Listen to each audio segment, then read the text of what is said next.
네, 오늘 설교 제목은 나다나엘의 하나님입니다. 나다나엘의 하나님.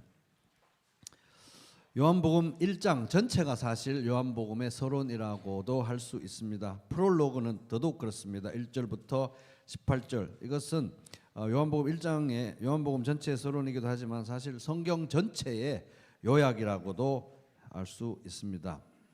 요한복음 1장에는 예수 그리스도에 대한, 예수님에 대한 다양한 호칭들이 나옵니다.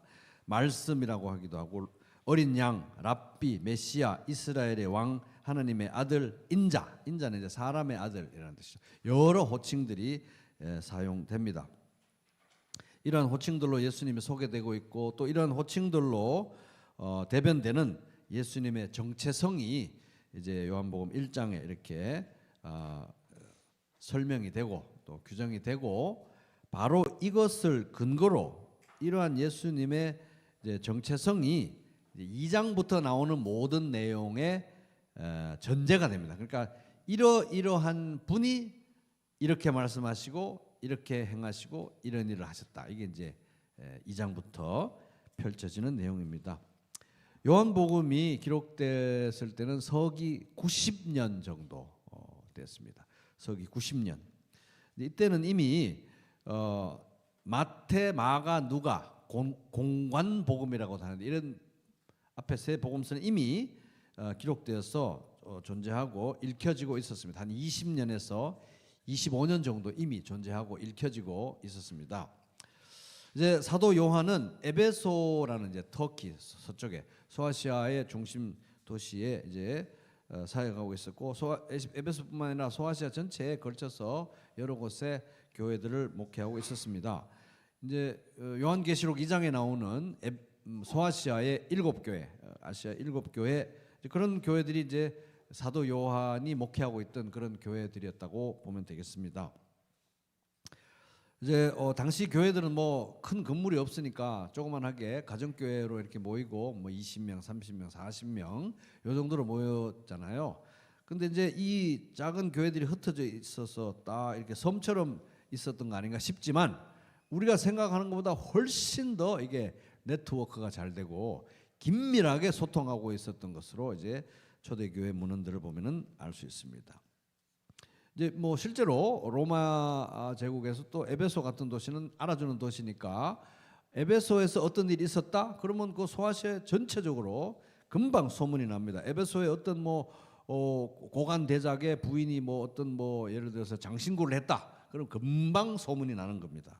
그러니까 이제 에베소 교회가 그런 면에서 굉장히 전략적인 그 위치에 있었고 그랬죠. 근데 이제 성경에 관해서 우리가 생각해 보면은, 그 당시에는 인쇄술도 없었죠. 종이도 아직은 이제 이 서양에는 발명이 안 된 그런 상태이기 때문에 성경책 한 권 가는 건 굉장히 힘든 일이었습니다.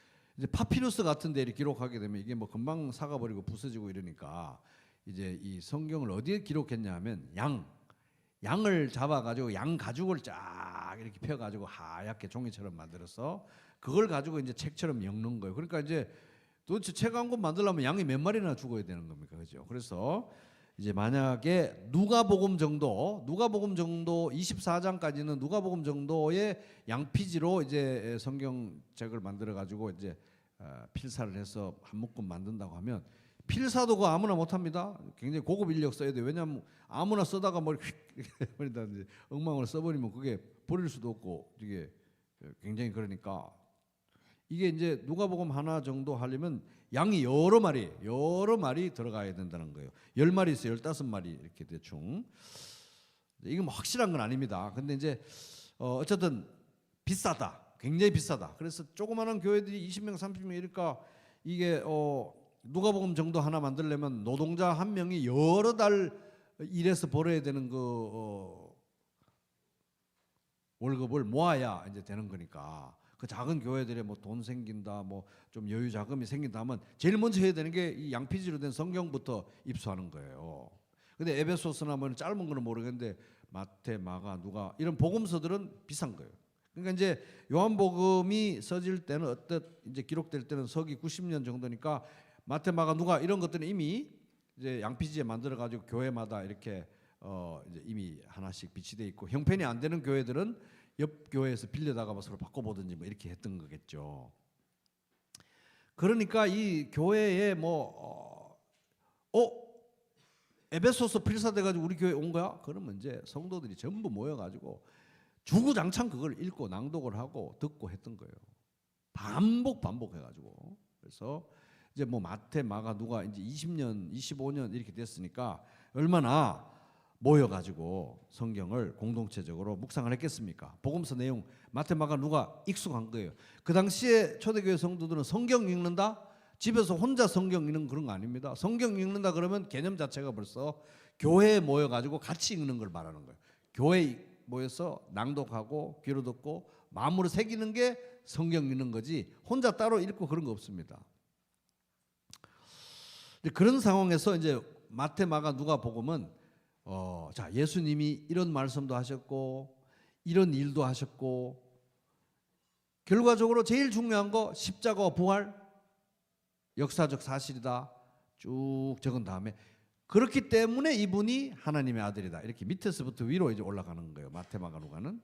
근데 요한복음은 이미 이제 교회가 복음서 가지고 읽고 묵상하고 한지 20년, 25년 지났죠. 교회 생활했지. 이제 제대로 된 정리가 되어야 되는 거예요. 그래서 이제 요한복음은 예수님은 성육신 하기 전에 이미 태초부터 계셨던 말씀, 하나님의 로고스, 성자 하나님이시다. 신성을 가지신 아버지와 동등한 그분이 성육신 하신 거다. 그래서 요한복음 1장 전체에 여러 가지 호칭으로 정리된 바로 이분, 하나님의 아들, 아버지와는 구분되지만 아버지와 동등한 신성을 가지신 성자 하나님, 이분이 성육신해서 우리를 위해서 죽으시고 부활하셨다. 이렇게 위에서부터 밑으로 내려와서 쫙 정리하는 게 이제 요한복음 말씀인 것입니다.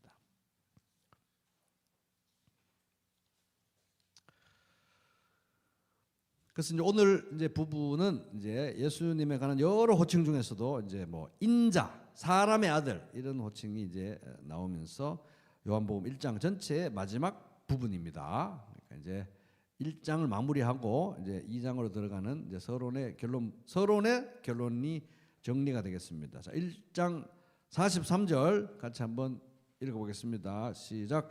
이튿날 예수께서 갈릴리로 빌립을 만나 이르시되 나를 따르라 하시니. 그래서 이제 여기 이튿날 이건 이제 19절부터 시작해 가지고 이런 얘기들이 많이 나오는데 예수님의 공생의 사역의 제일 초반에 있었던 중요한 일주일을 사도 요한은 기록하고 있는데 그 중에 이제 넷째 날입니다. 넷째 날. 그래서 이제 예수님이 갈릴리로 가시기로 마음을 원하시고 작정하셨습니다. 왜? 중요한 목적이 있었기 때문에 이제 그 중에 가장 중요한 것은 빌립이라는 제자를 만나는 것이었습니다. 이제 빌립은 12사도 중에 한 명입니다. 빌립 12사도 중에 한 명이고 이 빌립에 대해서는 마태, 마가, 누가에는 간략하게만 이름만 나오는데 이 빌립에 대해서 그나마 제일 자세하게 써진 것이 요한복음입니다. 그래서 사도 요한은 아마 요한복음의 내용상 중요하니까 그렇게 썼겠지만은 또 이제 한 가지 유추해 볼 수 있는 것은 이 빌립은 초대교회 역사를 기록한 이제 유세비우스 그 교회 초대교회 역사에 의하면은 이 빌립도 그 사도 요한처럼 소아시아로 나중에 넘어온 거예요. 그래가지고 인생 후반부에 소아시아에서 사역을 했습니다. 어디서 했느냐? 라오디게아 교회 바로 근처에 있는 히에로폴리스라는 곳에서 목회를 했대요. 물론 이제 사도 요한보다 오래 살지는 못했겠죠. 빨리 이제 죽었을 것인데 그렇지만 어쨌든 거기 있었기 때문에 소아시아에 있는 사람들은 에베소에는 사도 요한, 히에로폴리스에는 빌립 익숙했던 사람이었던 거예요. 그런 맥락에서 아마 요한복음에 만약에 이렇게 나왔다는 것은 에베소에 있는 사람들이 요한복음 읽다 보면 이 빌립 우리 아는데 이랬을 거라는 거죠. 그래서 어쨌든 이분이 12사도 중 한 명이었고 그래서 이제 오늘 43절에 보니까 갈릴리로 가려 하시다가 예수님이 빌립 찾아서 만난 거죠. 만나서 나를 따르라 하신 겁니다. 바로 예수님의 제자가 되었습니다. 44절 읽어보겠습니다. 시작. 빌립은 안드레와 베드로와 한 동네 벳세다 사람이라.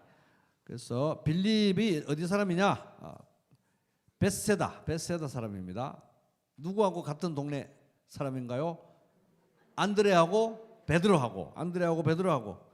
근데 여기 보면 뭐 갈릴리에 가서 만난 게 가는 길에 바로 만났다 그랬으니까 이 빌립도 사실 세례 요한의 회개하라 천국이 가까웠느니라 이 메시지를 듣고 세례 받고 하기 위해서 그 주변에 와 있는 사람 중에 한 명이었어요.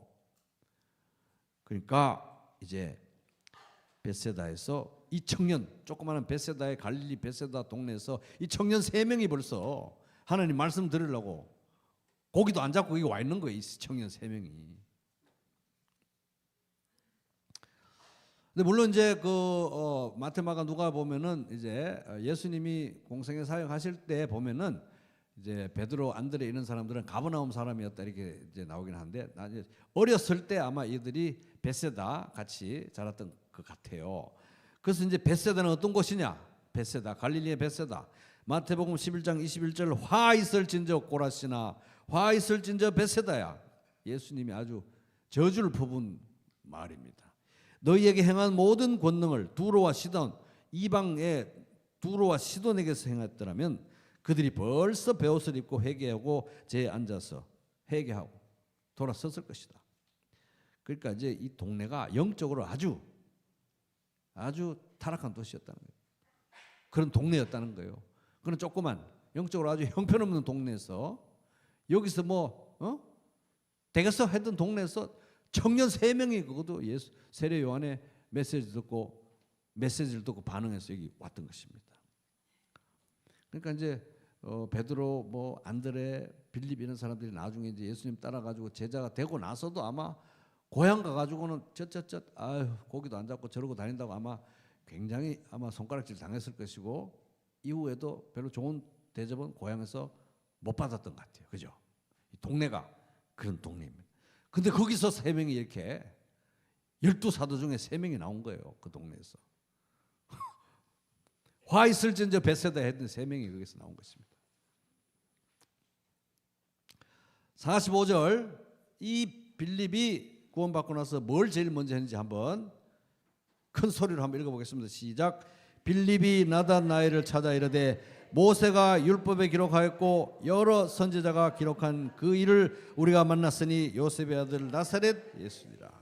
빌립이 예수 믿고 제일 먼저 한 게 전도였습니다. 전도. 그래서 나다나엘이라는 친구를 만났습니다. 그에게 예수님을 소개했습니다.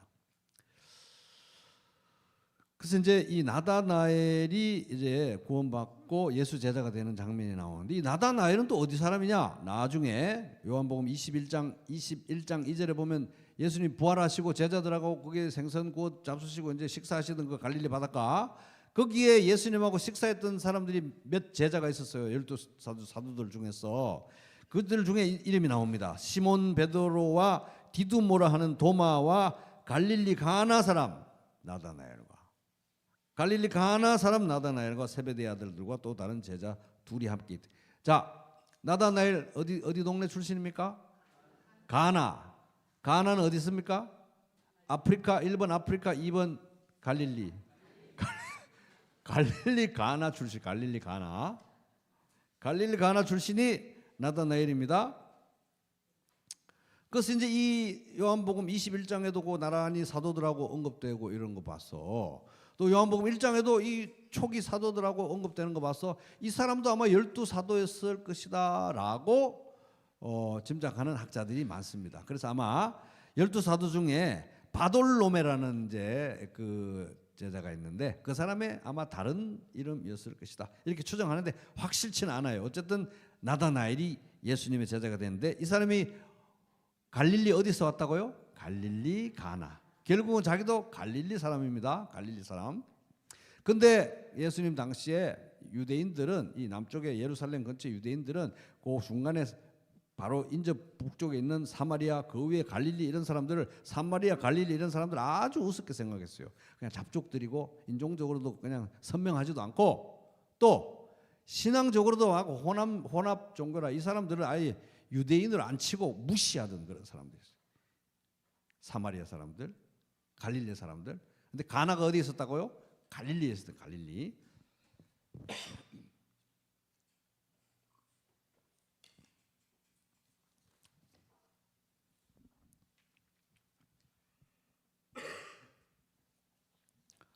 근데 이제 그 어쨌든 나다나엘에게 예수님에 대해서 빌립이 전도하면서 뭐라고 했습니까? 45절 보세요. 율법에 기록하였고 여러 선지자가 기록한 그 일을, 율법에 기록하였고 선지자가 예언했던 구약 성경 전체가 가리키고 있던 메시아를 우리가 만났다. 메시아다는 게 메시아를 만났다는 것입니다. 그러니까 이게 지금 이게 빌립이 이미 고백하고 있는 내용 자체가 엄청납니다. 구약 성경의 주제인 분을 만났다.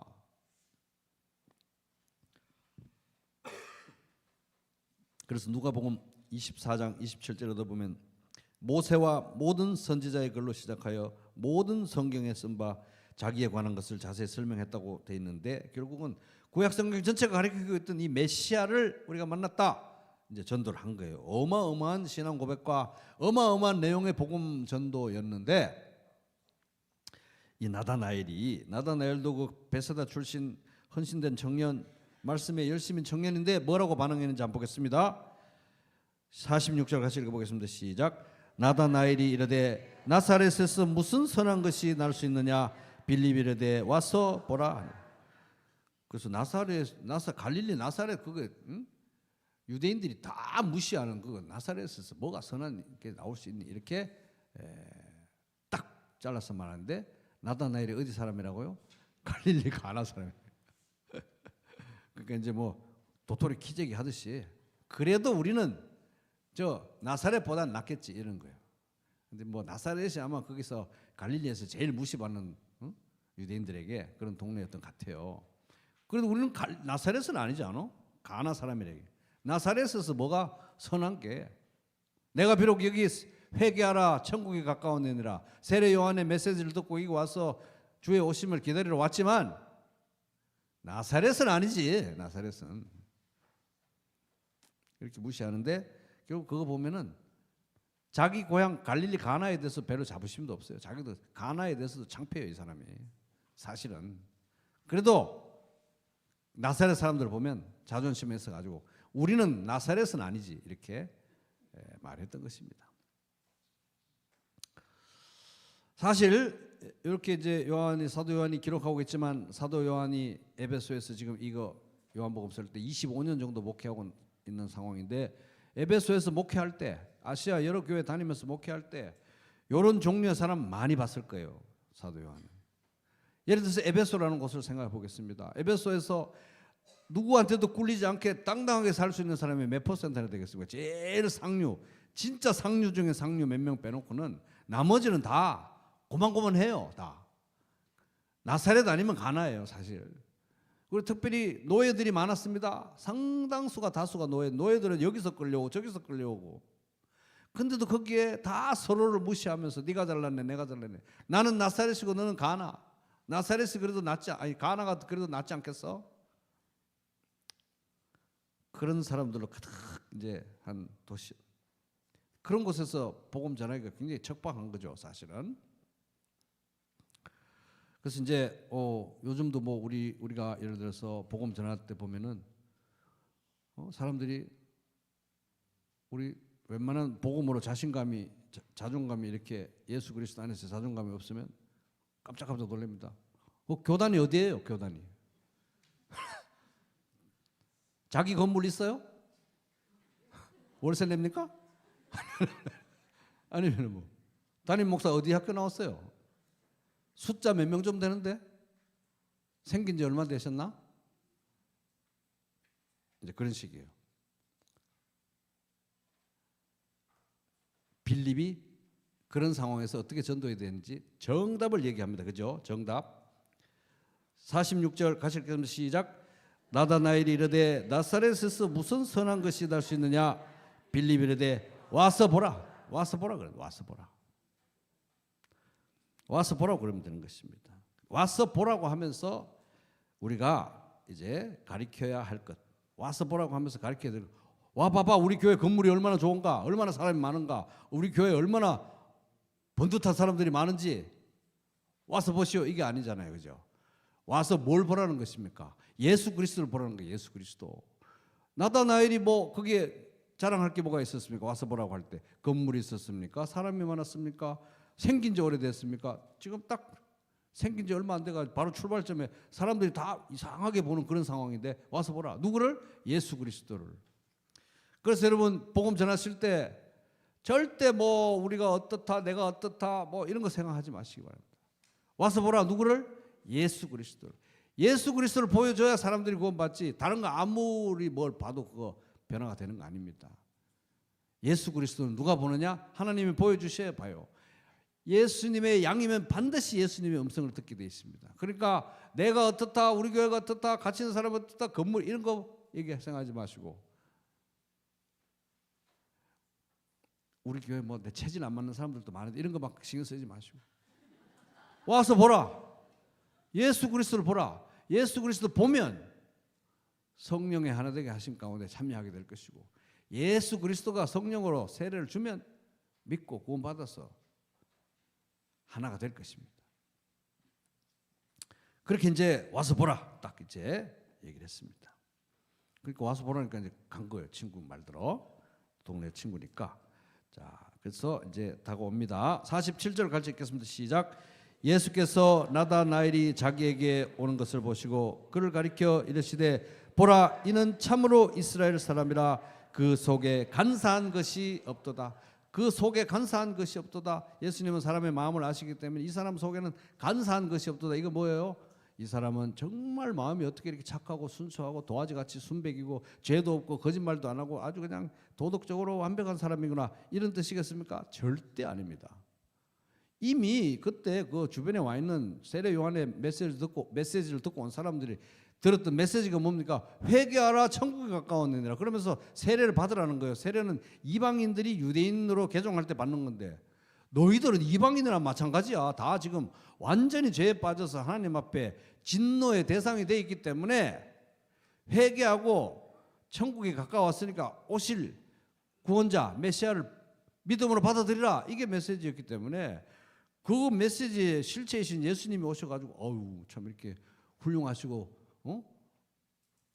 거짓이 없어서 이렇게 도덕적으로 훌륭하신 분이 오셨나? 그런 얘기 아니라는 거예요.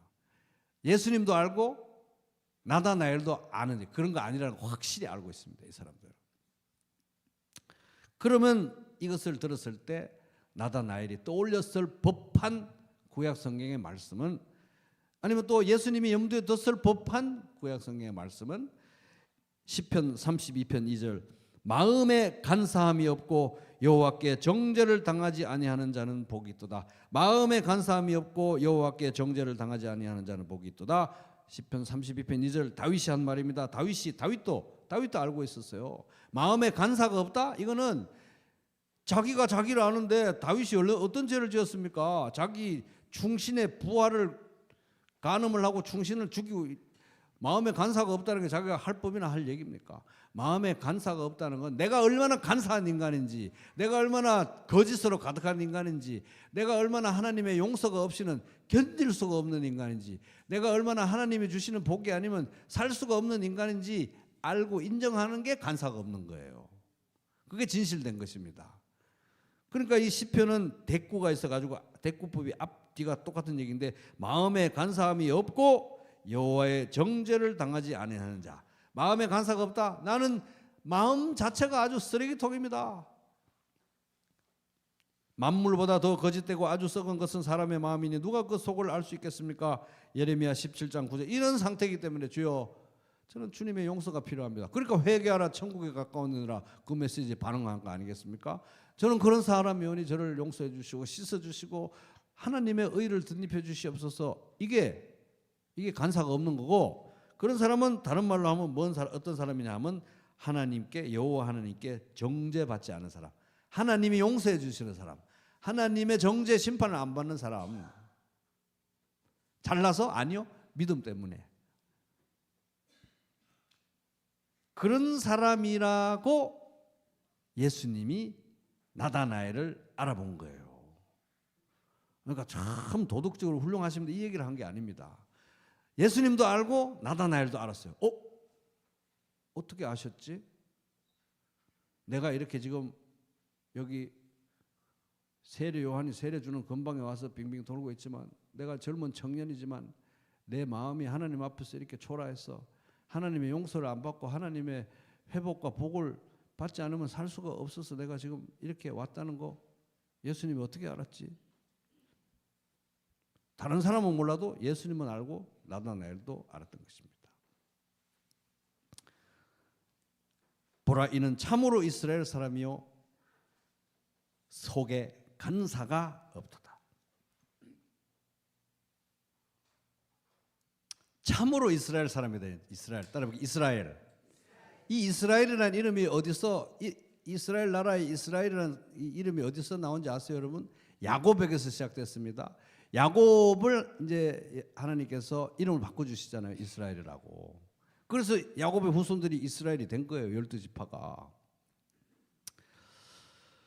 근데 야곱은 믿음의 조상 중에 조상이에요. 아브라함, 이삭, 야곱.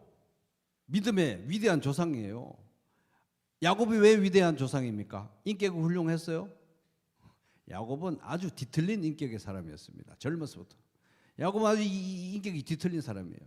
그러니까 엄마하고 짜고, 형 속이고, 아버지 속이고, 형의 장자권 가로채고, 그래도 또 살겠다고 비겁하게 엄마하고 짜고 외삼촌 집으로 도망가는 그런 사람이 야곱이었어요.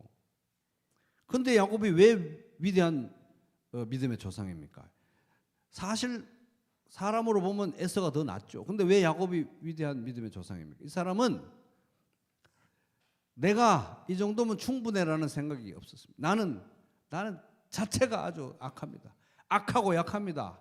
그래서 하나님이 나를 씻겨주시지 않으면, 용서해 주시지 않으면, 하나님이 복을 주시지 않으면 내가 스스로 복받을 그런 자격도 안 되기 때문에, 하나님이 복을 주시지 않으면, 나는 아주 박복한 인간이기 때문에 하나님이 복 주시지 않으면 살 수가 없습니다. 그래가지고 주님께서 하나님께서 복 주시지 않으면 나는 죽을 것 같아요. 이래가지고 하나님하고 또 엉겨 붙어가지고 막 씨름하다가 한 대 팍 맞아가지고 뼈 부러지고 막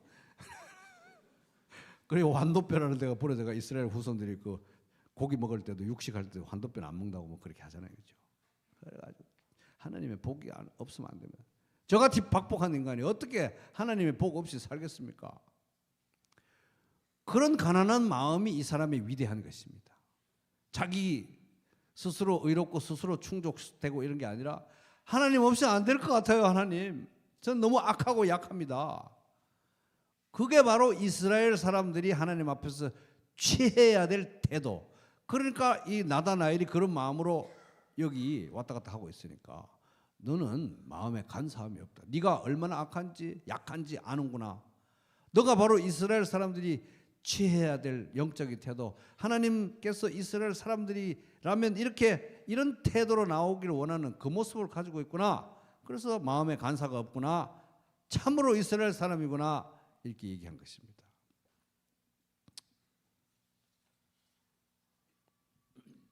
그러니까 이제 참으로 이스라엘 사람이다. 참으로 야곱의 후손답다. 그런 태도가 잘나서 완벽해서가 아니라 마음이 가난해서 악하고 약한데 뒤틀린 인간인데 누가 봐도 못난 찌질한 인간인데 마음이 가난하기 때문에 믿음으로 나오기 때문에 그것을 하나님께서 기쁘시게 보는 것입니다. 자, 48절. 그러니까 이제 예수님하고 나다나엘 사이는 뭐가 딱 오고 간 거예요. 그죠? 나다나엘 다른 사람한테 얘기 안 했겠지만 뭔가 탁 오고 간 거예요. 자, 48절 읽겠습니다. 시작. 나다나엘이 이르되 어떻게 나를 아시나이까? 예수께서 대답하여 이르시되 빌립이 너를 부르기 전에 네가 무화과 나무 아래에 있을 때에 보안. 그래서 나다나엘은 예수님이 지금 무슨 얘기하는지 아시는 거예요. 이분이 나를 간파하셨네. 나를 간파하셨네. 그래서 어떻게 나를 아시죠? 이렇게 물었더니 진짜로 예수님이 나를 간파했다는 게 확정되는 이제 말씀하신 거예요. 뭐냐면은 너가 빌립이 너를 부르기 전에 무화과 나무에서 얼쩡거릴 때부터 내가 너를 봤다. 이러니까 이분 진짜 나를 아시는 분이다. 확인된 거예요.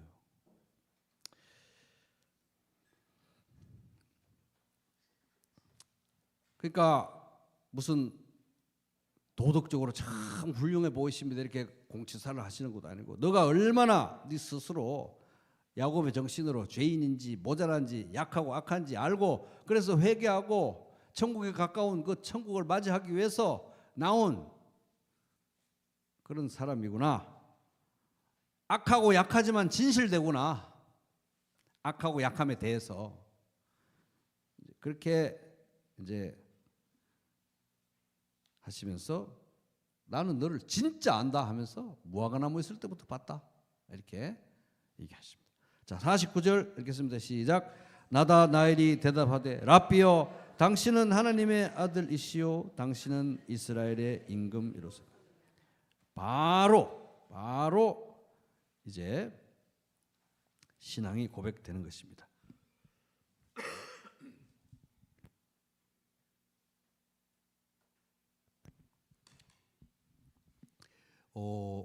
그 당시 이제 유대교 랍비들의 문헌에 보면은 이 무화과 나무는 이제 사람들이 거기 가서 성경 말씀을 묵상하거나 기도하거나 하는 장소로 이렇게 알려져 있었다고 합니다. 그래서 이제 나다나엘이 무화과 나무 밑에서 뭘 했는지 우리는 몰라요. 가슴을 치면서 울고 있었는지, 지난 상처를 싸매고 울고 있었는지, 부르짖고 기도하고 있었는지, 말씀을 묵상하고 있었는지 몰라요.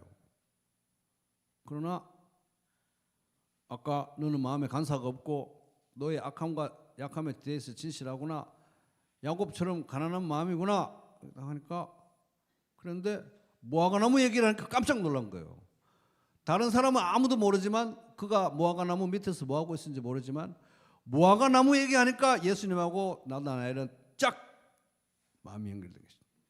내가 무화과나무 아래서 어떤 생각을 하고 있었는지, 무화과나무 아래에 있던 내가 어떤 모습이었는지 아는구나. 그죠? 그러니까 이 하나님이 나를 안다는 것은 이거 굉장한 사실인 것입니다. 하나님은 전지하셔. 전지 모든 것을 아십니다. 그것은 모든 것을 안다는 걸 CCTV를 막 온데 켜놓고 쫙 감시하고 이렇게 다 안다는 그런 아무 관계 없는 그런 지식이 아니고 개인적으로 안다는 거예요. 개인적으로 전지하신 하나님이 다 아시는 거예요. 다 아시는데, 내가 얼마나 악하고 약한 존재인지 다 엑스레이 찍듯이 들여다보시는데 나를 죽이지 않으시고 나를 멸하지 않으시고 나를 사랑하시는 거예요. 받아주시는 것입니다. 그러니까 하나님이 나를 안다는 것은, 이런 알모로 나를 안다는 것은 어마어마한 은혜인 것입니다. 너무너무 두렵고 너무너무 감사한 일이에요. 그러니까 칼빈도 기독교 강요에 하나님을 아는 것과 나를 아는 것은 동전의 양면과 같다. 그런데 하나님이 나를 아시는 거예요. 엑스레이처럼 탁 하나님 앞에 드러난 것입니다. 그러니까 이분에게 하나님의 아들이라고, 이스라엘의 왕이라고 자기 신앙을 고백하시는 것입니다. 하나님이 나를 이렇게 들여다본다. 다 아시는데 나를 멸망시키지 않고 받아주신다. 사랑하신다.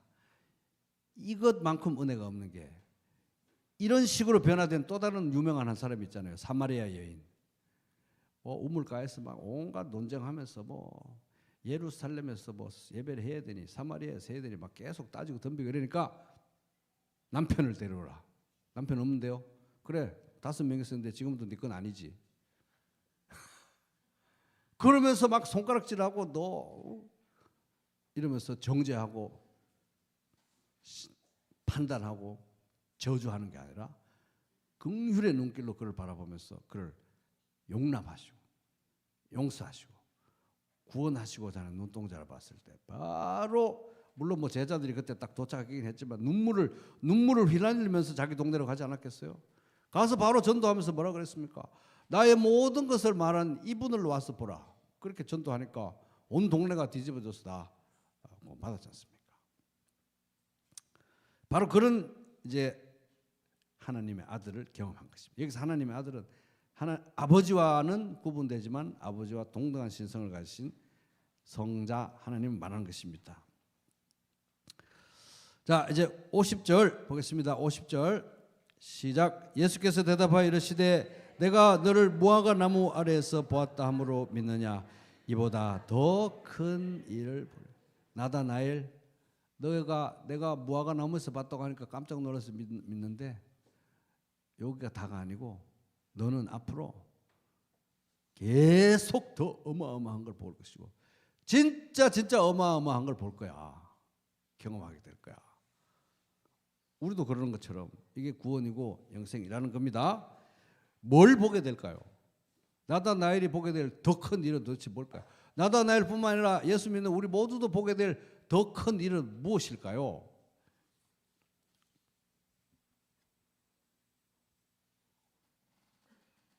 (51절) 같이 읽겠습니다. 도대체 나다나엘이 뭘 보게? 나다나엘의 예수님은 어떤 예수님인지 한번 보겠습니다. 51절 시작. 또 이르시되 진실로 너희에게 이르노니 하늘이 열리고 하나님의 사자들이 인자 위에 오르락 내리락 하는 것을 보리라 하신다.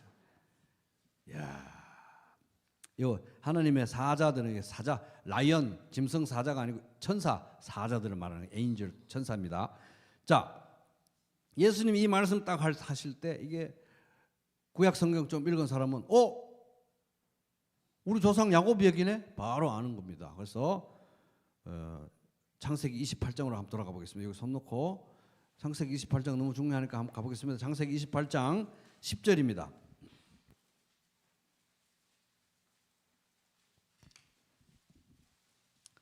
창세기 28장 10절 보면은 이제 야곱이 브엘세바에서 떠나 하란으로 향하여 가네.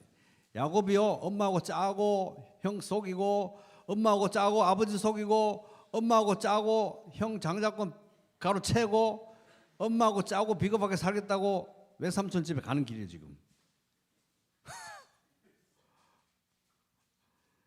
그러니까 뭐 어디 길 가다가 어디 잘 데도 없어가지고 베개도 없어가지고 돌베개 베고 지금 자는 상황인 것입니다. 아주 제일 찌질한 모습이에요. 제일 찌질한 모습. 자기 형을 속이고 말이에요.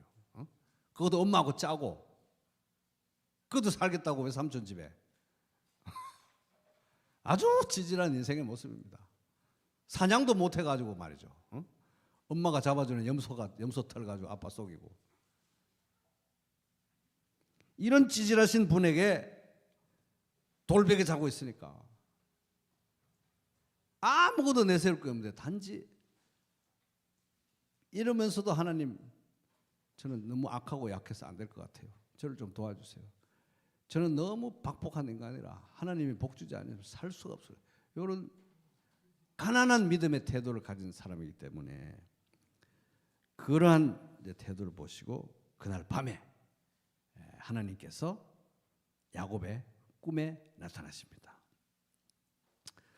12절 같이 읽어보겠습니다. 12절 시작. 꿈에 본즉 사닥다리가 땅 위에 서 있는데 그 꼭대기가 하늘에 닿았고 또 본즉 하나님의 사자들이 그 위에서 오르락 내리락 하고 방금 예수님이 말씀하신 거 비슷하죠. 그런 겁니다. 지금 이제 꿈에서 본 환상을 한번 설명하면 이렇습니다. 꿈에서 이제 돌베개 베고 뭐 이렇게 있든지 어떤지 했겠죠. 근데 사다리가 막 어마어마한 사다리, 계단같이 생긴 사다리가 쫙 펴졌는데 이게 어디까지 닿았다고요? 하늘 꼭대기까지 닿은 이 꿈에서 환상 속에서 땅에서 시작해 하늘 꼭대기까지 닿았는데 그 꼭대기에 하나님이 계신가 하나님이. 이야. 근데 그 사이로 사다리로 천사들이 오르락 내리락 하는 걸 본 것입니다. 근데 그 꼭대기에 계신 하나님이 말씀하시는 거예요. 너 찌질한 야곱아. 찌질하다는 얘기는 없어요.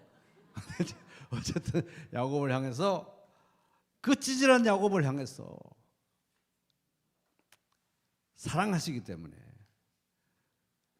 너의 조상 아브라함 이삭에게 준 약속을 너에게 승계한다. 상속하겠다.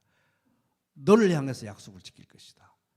너를 지키고 거기 외삼촌 집에 가서 어쨌든 뭐 고생하겠지만 함께 할 것이고 반드시 돌아오게 할 것이다. 왜? 이 땅을 너에게 줄 것이기 때문에. 그렇게 저 사다리 꼭대기에서 하나님 말씀하시는 거예요.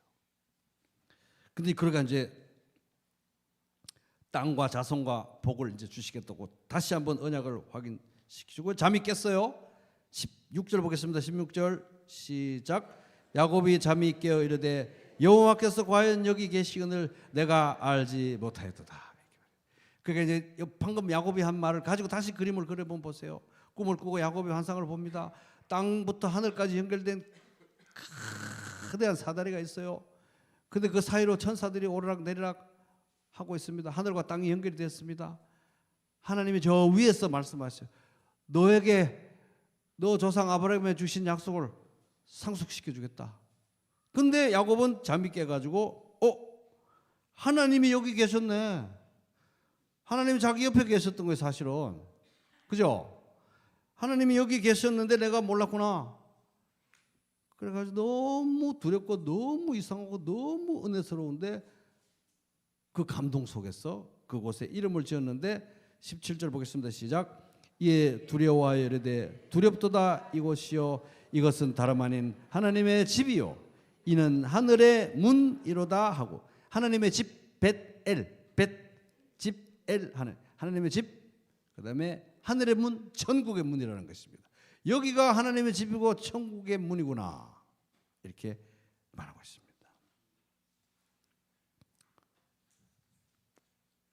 근데 예수님께서 지금 나다나엘에게 말씀하시기를 이 의미가 예수님 안에서 성취됐다는 거예요. 사실 이 환상이 너무 커가지고 야곱 한 사람의 인생으로 다 성취됐다고 말하기는 너무너무 큰 환상을 본 거예요. 그런데 그 의미가 예수님 안에서 성취됐다는 것입니다. 나다나엘의 인생에 나다나엘이 속한 교회 공동체 예수 믿는 모든 사람들이 함께하는 교회 공동체 안에 이 말씀이 예수 그리스도를 통해서 성취됐다는 것입니다.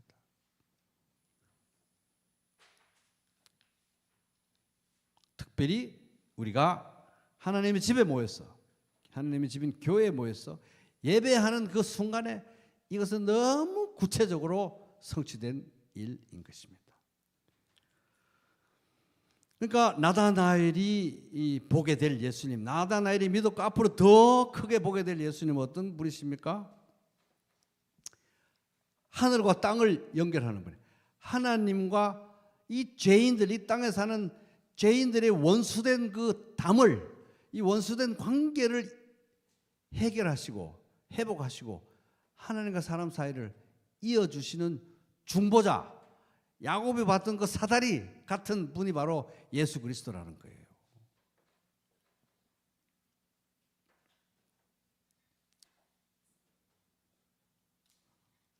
그래서 우리가 특별히 가장 구체적으로 하나님의 집에서 하나님의 백성들이 하나님을 예배할 때 이게 지금 어떤 모습이냐? 하나님의 집에서 하나님을 예배할 때 하나님이 우리와 같이 함께 계세요. 우리 함께 계시는 분은 만질 수 있고 눈으로 볼 수 있고 우리하고 똑같이 생기신 부활하신 예수 그리스도가 성령을 통해서 우리와 연합되시기 때문에 성령을 통해서 이 하나님이신 예수님이 함께 하십니다.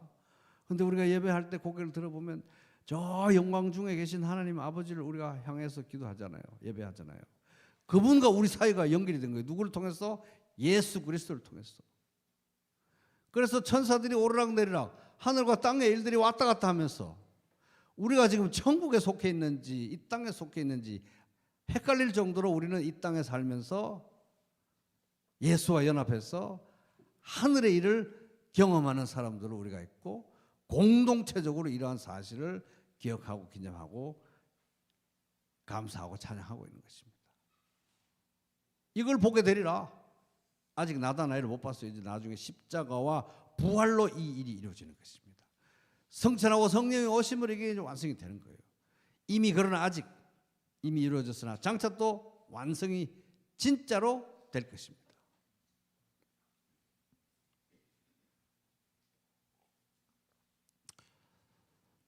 그래서 뭐 야곱이나 우리나 뭔 차이가 있습니까? 사실 알고 보면 야곱같이 비루하고 다 들여다보면 겉은 멀쩡해 보이지만 하나님 앞에 엑셀에 딱 찍으면 야곱같이 다 비루하고 거짓되고 존재 자체가 거짓되고 악하고 약하고 근데 또 야곱같이 정처 없이 떠돌아다니고 있어요. 다 뭐 어디로 가는 줄 아는 것 같아도 몰라요. 이게 지금 길을 끝까지 갈 수 있을지도 잘 몰라요.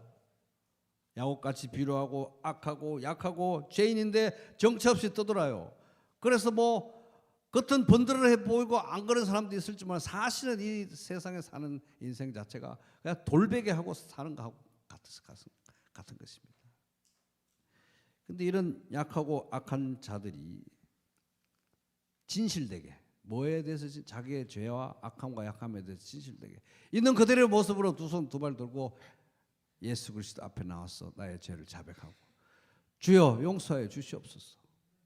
예수 그리스도의 보혈을 덧입을 때 우리는 용서받고 하나님의 자녀가 되고 하늘과 땅 이어져서 하나님과 사람 사이에 막힌 담이 헐어지고 특별히 하나님의 집인 교회에서 우리가 하나님을 예배할 때 야곱이 보았던 이 그림이 구체적으로 우리 가운데 이루어지는 것입니다. 오늘도 그 일을 경험했다고 믿습니다. 그래서 여러분 이 나다나엘이 만났던 예수님, 나다나엘이 점점 더 보게 될 예수님 그 영광 그리고 우리가 만난 이 예수 그리스도 아버지와 우리를 이어주고 하늘과 이 죄인들이 가득한 땅을 이어주고 그래서 이 땅에 살지만 이게 우리가 지금 하늘에 사는 건지 땅에 사는 건지 바른 땅에 딛고 사는데 바른 땅에 딛고 사는데 우리의 머리를 들어서 보면 하나님 보좌 우편에 계신 예수 그리스도 우리가 연결이 되어 있어서 바른 땅을 딛고 사는데 천국 백성으로 살고 그래서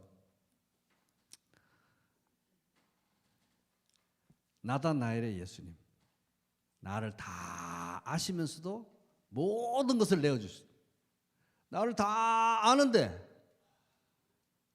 나를 위해서 십자가 죽으시고 나를 망가뜨려지고 파멸시키지 않으시고 다 아시면서 나 대신 죽으신 예수님